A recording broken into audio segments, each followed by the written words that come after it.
whole lot of things has been going on in the sports world. I'm back talking about sports. As y'all can see, I got the Steelers jersey on, and yes, my team has lost, and we will be talking about that. But first, we're going to start off in the Lone Star State, because how about them Cowboys? How about them Cowboys? You know, there's two teams that you don't trust making the playoffs when they're in the playoffs. There's just two teams that you just don't trust. You don't trust the Dallas Cowboys, and you don't trust the Miami Dolphins. And we're going to start with the Dallas Cowboys losing to the 7th seed. A 7th seed has never won a playoff game, but today was the day that the Green Bay Packers beat the Dallas Cowboys, go into Jerry's World and beat the Dallas Cowboys 48-32 to advance to the NFC divisional round where they faced the 49ers. The Dallas Cowboys were a 2 seed at the time. Isn't that crazy? At one point, the Packers were up 27-7 at halftime, and at another point, they were up 48-16 in the game. Just beating the Cowboys in dominant fashion. Jordan Love played absolutely phenomenal. 16 of 21, 272 yards, 3 touchdowns. Aaron Jones also had him a game like he always has in the past games that he has played against the Cowboys. This time he has 21 carries for 118 yards, 3 total touchdowns. He averages almost 6 yards a carry, 5.6 yards a carry. Romeo Doubs had himself a game, 6 receptions, 151 yards and 1 TD. Luke Musgrave had a huge TD, 3 receptions, 52 yards. Dontavian Wicks also had a touchdown on 2 receptions for 25 yards. Jair Alexander had an interception, and Darnell Savage also had an interception, which was returned for a touchdown. Dak Prescott, 41 of 60, 403 yards, 3 touchdowns, 2 INTs. Tony Pollard, 15 carries, 56 yards, and 1 TD. CeeDee Lamb had over 100 yards on 9 receptions, 110 yards. Michael Gallup had 6 receptions for 103 yards.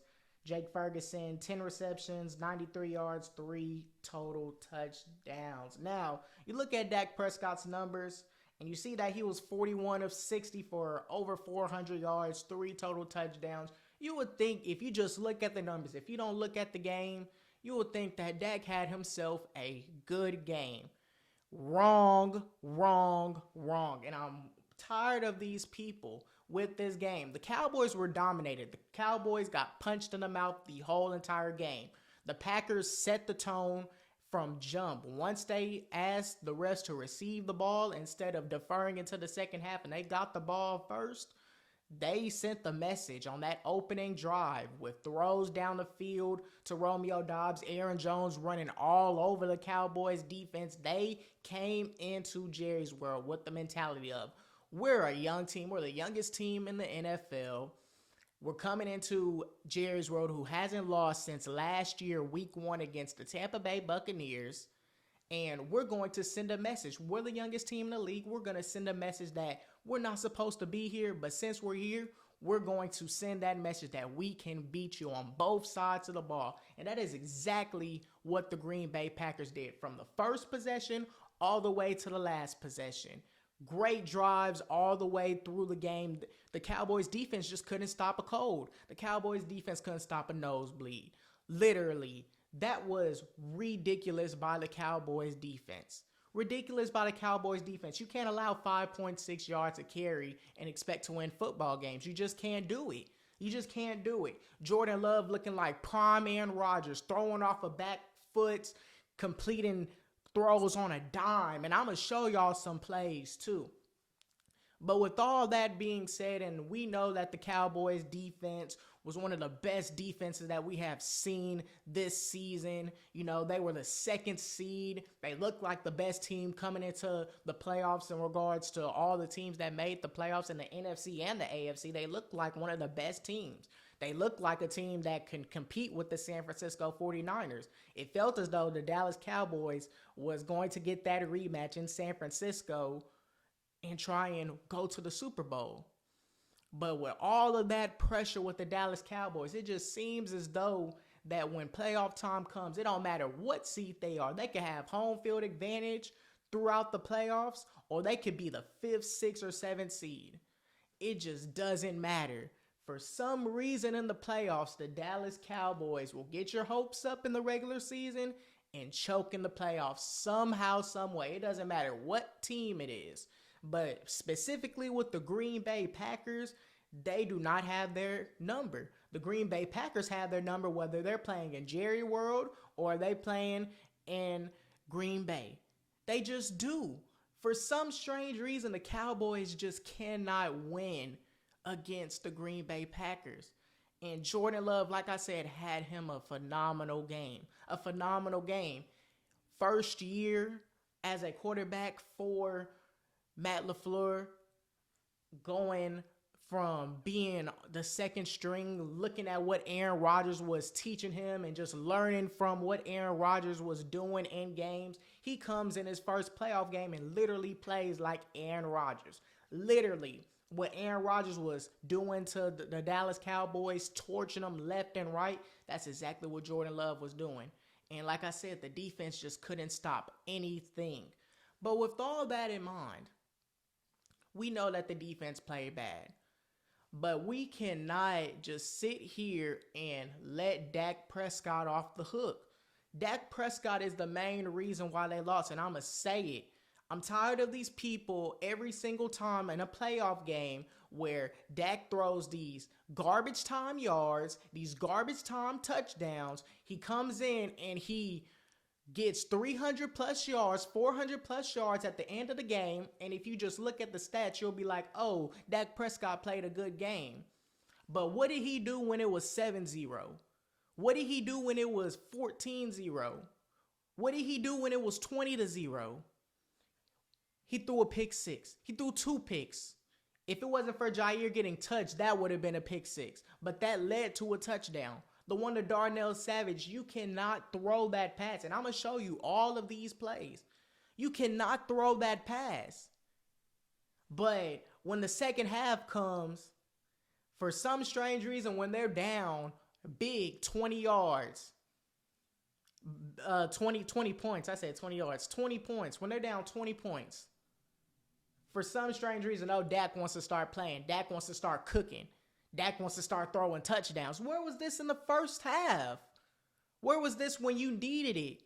You and CD couldn't get on the same page. Ferguson was the only one that was playing. But all of these yards, these fugazi numbers that you're putting out for the fans to see, the 400 yards, that was the most garbage time 400 yards that Dak Prescott has ever had in his career. And all of his garbage time yards, it's a pattern that always comes against the Green Bay Packers. For some strange reason, you look at the score and it will be 48-32. Oh, it was only a 2-possession game, and they almost made it a 1-possession game. At one point, it was 48-16. At one point, it was 28-7. The Cowboys were never in it. The Cowboys were never in it. And Dak Prescott should be the face of the blame, because with you being one of the MVP candidates for the whole year, you having a phenomenal year in the regular season, in the playoffs, you just always choke. You always choke. Yes, we know that the defense played bad. Yes, this is not the defense that we've seen in the regular season. We get all of that. And they should have some blame too. We get it. But Dak Prescott is the one that got paid. Dak Prescott is the one that wanted all this money. Dak Prescott was the one that felt as though he was one of the top quarterbacks in the league. So when playoff time comes, you got to show it. You got to show that you're one of the top quarterbacks in the league, like your Mahomes, like your Burrows, like your Allens. You got to show it. And time again, Dak Prescott has failed to show Cowboys fans and everybody that watches football how good he really is in the playoffs. He's a good quarterback. Don't get it twisted. He's a good quarterback. But playoff time, he is not that good at all. When it matters most, he is not that good at all. He can get you to the playoffs. He can get you some wins. But with playoff time, he cannot get you a win, a meaningful win to save his life. So the numbers that he does have, 400 yards, and I said it on my Twitter too. I posted it after the Cowboys were down by 20 at halftime, I was like, Dak Prescott is going to throw for 300 plus yards, and it's going to be just straight garbage time yards and garbage time touchdowns. And people are going to not blame Dak Prescott as much and sit here and be like, oh, he had a okay game. He ain't play as bad. They're going to put all the blame on the defense. Don't put all the blame on the defense. We know that they played bad. We know that. I'm not discrediting anything. I'm not saying that the defense ain't played bad. But the quarterback is the main person on that team. Even with you having a bad defense, the quarterback should be able to still have you in the game, drive their team down the field and score touchdowns. And Dak Prescott didn't do that. He simply threw picks. He threw pick sixes. He can't see the field. He almost throwing picks left and right. He could have had way more than 2 interceptions. Keep that in mind. So for him having only 19 incompletions on 60 dropbacks, 60 throws, 41 of 60, 400 yards. You look at the numbers and they be like, he ain't play as bad. Trust me, Dak played horrible. But I'm going to show you some clips. Let's go back to what Jordan Love was doing. Jordan Love had him a phenomenal game. It's the first pass of the game. It is second down right here. So you see the drop back. You see how he's running around. Throws it off his back foot to Romeo Doubs. Right then and there, you could just tell how calm and how poised he was throughout the game. You just knew that this was going to be a different quarterback. He wasn't going to be just scared, frantic. Like, nah, he came in the game calm. If he's throwing passes off of his back foot on the money, this is a different type of quarterback. Here's another play that I'm fixing to show y'all. 3rd down and 8.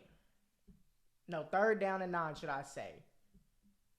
Cowboys have to get a stop right here. This will be a good time to get a stop. The Packers are in their territory. If they stop them, it'll be good. The momentum will not be on the Packers after a 3-and-out from the Cowboys. And I just want y'all to see, this is literally Aaron Rodgers-esque right here. Blitz coming, rolling to the right, backing up, throwing a bullet to Romeo Doubs once again over the middle.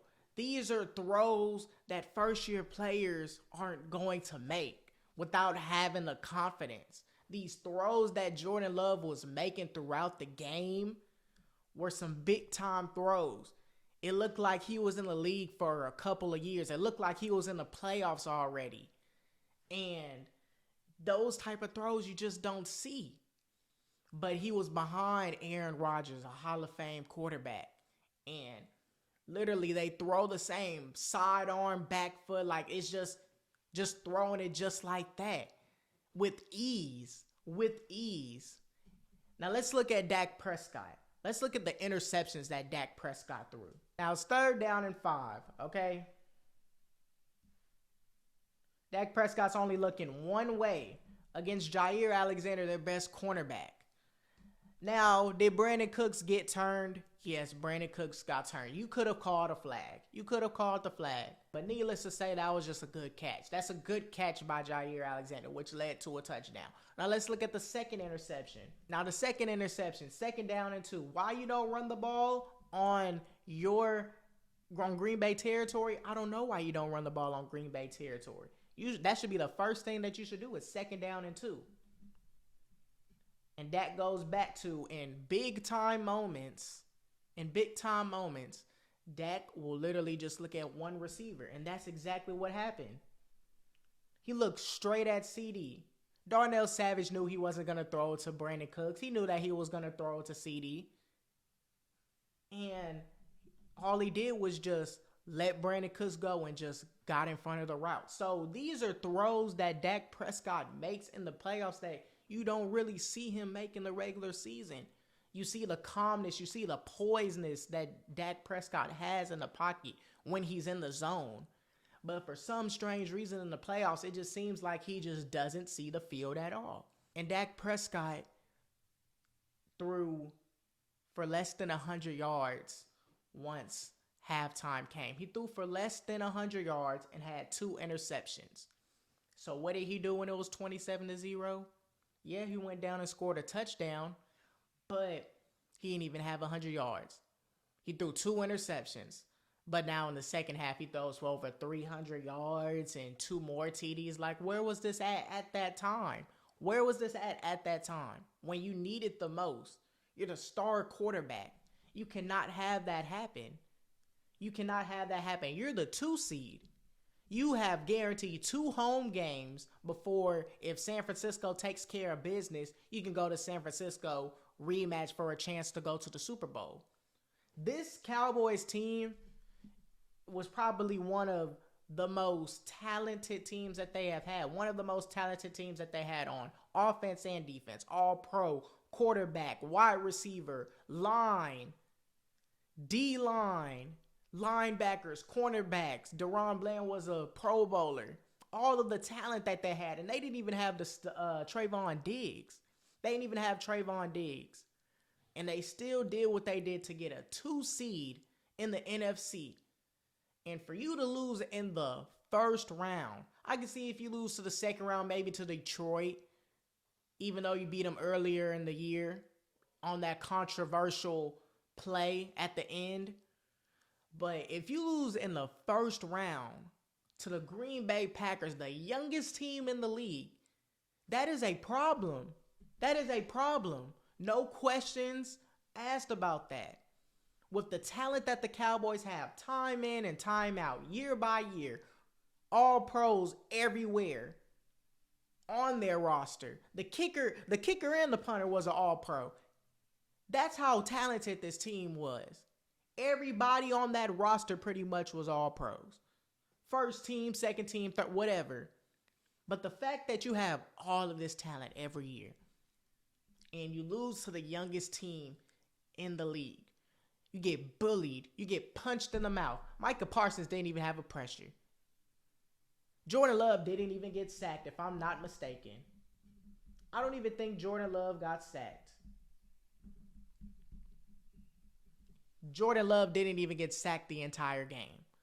You go 4 quarters with that line, that elite defensive line, good linebackers, and you don't even get a sack on Jordan Love.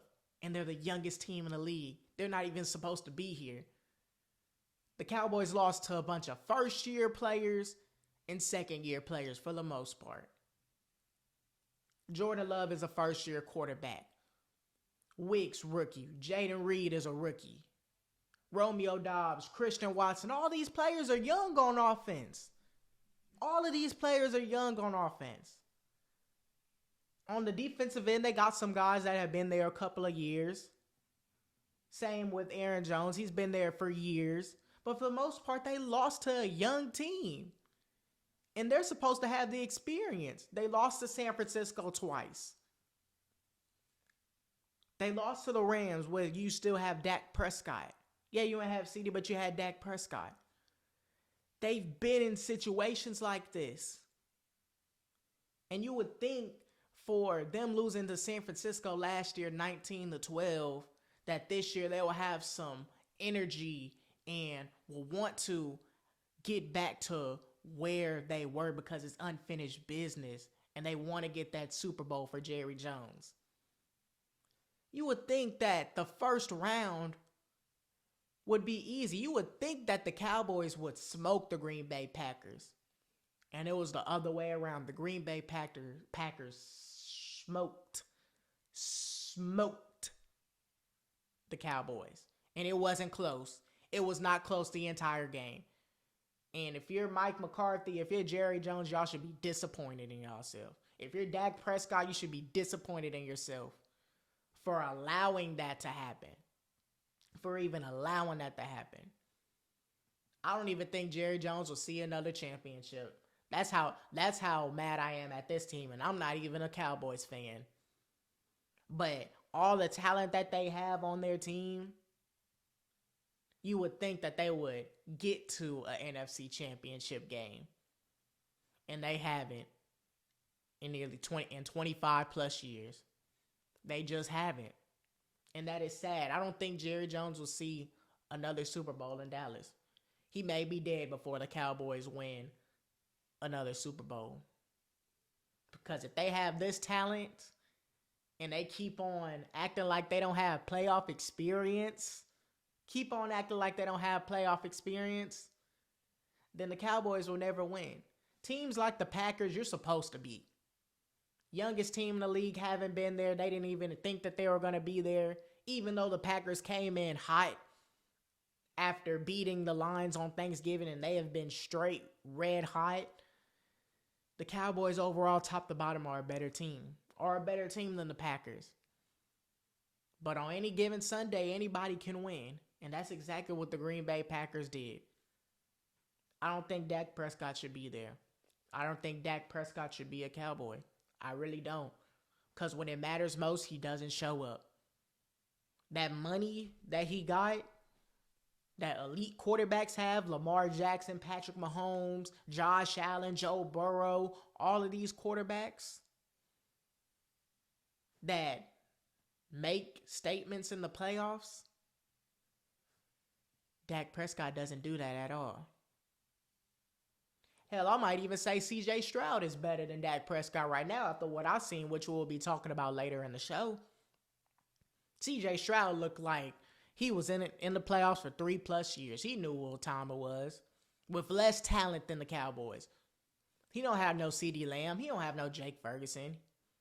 He got Dalton Schultz, but he don't got no CeeDee Lamb. He don't got that line that Dak Prescott has had for years. Tyler Smith, Tyron Smith, Zach Martin, all of these guys, all of these are pros. And Dak just isn't the answer time and time again, and that should be an issue. We know that the Cowboys' defense was atrocious. We get it. We understand that Aaron Jones ran for almost 6 yards a carry. We get it. We get that it felt as though all of these wide receivers were getting open, and these cornerbacks, Deron Bland, who's supposed to be an all-pro, is getting cooked. Stephon Gilmore is getting cooked. We get it. But I'm tired of y'all letting Dak Prescott off the hook because y'all put so much blame on the Dallas Cowboys defense. The more y'all keep on putting blame on the Dallas Cowboys defense, the more y'all let Dak Prescott off the hook, and this same cycle repeats for Cowboys fans. Y'all get y'all hopes up in the regular season. Oh, Dak is playing well. Dak is cooking on all cylinders. Yeah, there may be some hiccups in the road, like a game against Arizona where Dak isn't cooking. But overall for the season, he's an MVP favorite. He's averaging over 300 yards, couple of touchdowns. Dak is having one of the best seasons of his career. But all of that gets nullified by his playoff performance. But nobody talks about that. Everybody talks about the defense. The only time that they have talked about Dak really for real being the problem was last year against San Francisco because the defense didn't play that bad. But every single time he plays the Green Bay Packers, for some strange reason, especially in the playoffs, the Packers always get out to this early blowout lead. Dak Prescott throws these garbage time touchdowns and these garbage time yards. And then at the end, when you look at the stats and you don't look at the game, you see that Dak is throwing for over 350 yards, 400 yards, all these touchdowns, and think, don't blame Dak. Dak is not the problem. That defense cost us the game. Dak is the problem. Something has to change. We get that the Cowboys defense didn't play good. We get it. But the more y'all keep on blaming them, the more y'all letting Dak off the hook each and every time. And y'all get y'all hopes up. And when playoff time comes, it's the same cycle. So until some of y'all fans and until some of y'all people that don't watch the game or try and put the blame on the defense, which we get, they played trash, put most of y'all blame on the person that is making that big time money, who's supposed to carry y'all in clutch situations, that's supposed to come in no matter if the defense is bad, and take y'all to the promised land. He's not doing it. Dak is not doing it in the playoffs. And I want him to prove me wrong, but as what I have seen these past playoff games, Dak is not the answer. Y'all can work on the defense all y'all want. Y'all got talent. Y'all got talent on the defense. But Dak Prescott should not be there. He shouldn't. Because when playoff time comes, he's a deer in headlights. If CD ain't open, he don't know what to do. If his first option ain't open, he don't know what to do. First in the regular season, he looking at his first option, second option, third option, and then throwing the ball if he needs to. But Dak Prescott in the playoffs is a whole different animal. A whole different animal. And it's not looking good at all. Shout out to the Green Bay Packers for beating the Dallas Cowboys. Didn't even allow a sack. That is great offensive line. That is great for the youngest team in the league. They are continuing to stay hot, and they will be playing the San Francisco 49ers. So we will be talking about all of my predictions for the NFC and AFC divisional round later in the podcast. But shout out to the Green Bay Packers for coming into Jerry's world and destroying the 2-seed Dallas Cowboys, which a 7 seed, like I said, has not beat a team in the playoffs at all. They've all went home until the Green Bay Packers have changed that. So shout out to the Green Bay Packers for coming into Jerry's world and beating the Dallas Cowboys. Dallas Cowboys, you got a lot of questions. Whether Dak Prescott is going to be there, whether Mike McCarthy is going to be there. You got a whole lot of questions. With Mike McCarthy, he can get you to the playoffs, but is he going to get you those playoff wins? Mike McCarthy can get you contending for the playoffs, but is he going to win the one that matters with the Dallas Cowboys? That's the big time answer. That's number one. And number two, are y'all going to continue to stay with Dak Prescott, or is it time to get somebody else? Is it time to get somebody else? That's the big question in Big D right now. That's the big question. So, good win for the Green Bay Packers. Moving on to the NFC divisional round to go up against the San Francisco 49ers.